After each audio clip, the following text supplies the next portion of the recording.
why Paul was able to say circumcision or uncircumcision availeth nothing. Now, you probably don't realize the magnitude of that statement. Do you know that in the Hebrew teaching, a boy child that was not circumcised was something outside the pale? He was unclean. You couldn't rightfully be in the temple as a man unless you were circumcised. You were unclean. And here comes Paul saying to be circumcised or not circumcised makes no difference.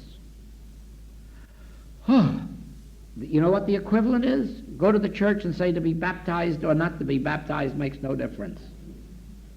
Do you see that?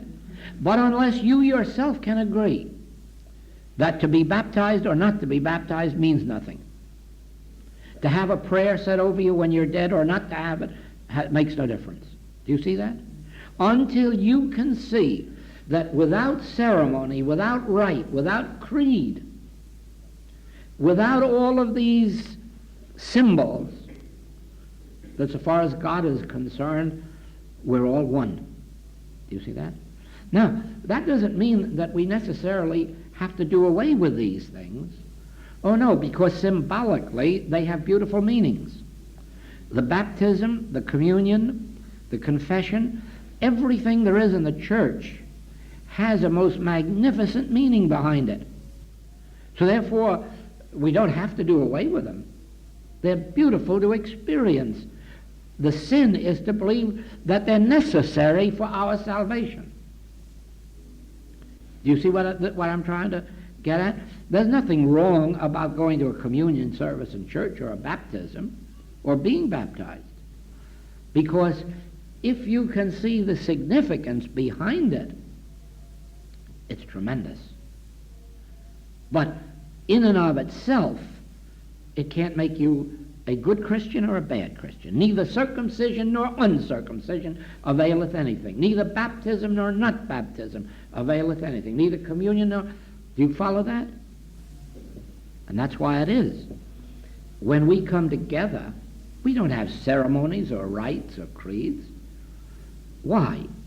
Because I haven't invented any. And so I have none to give you. But if you enjoy your particular church and you enjoy its service, go and enjoy it. This doesn't take it away from you. This only tries to impress on you that it has no power toward your salvation, for you need nothing but that which you already have, the love of God. God loves you supremely. God made you in its own image and likeness. God will maintain you and sustain you if you'll just relax from trying to get it by might or by power.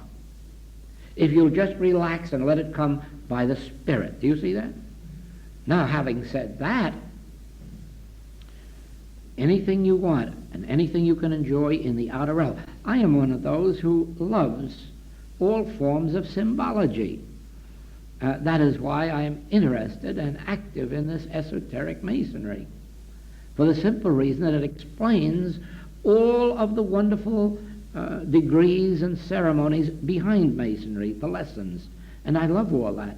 And the same way, I really love the story of baptisms and of communion and of all of these church rites, not for the ceremony's sake, but if you only knew what is in back of it, you'd see how wonderful it really can be.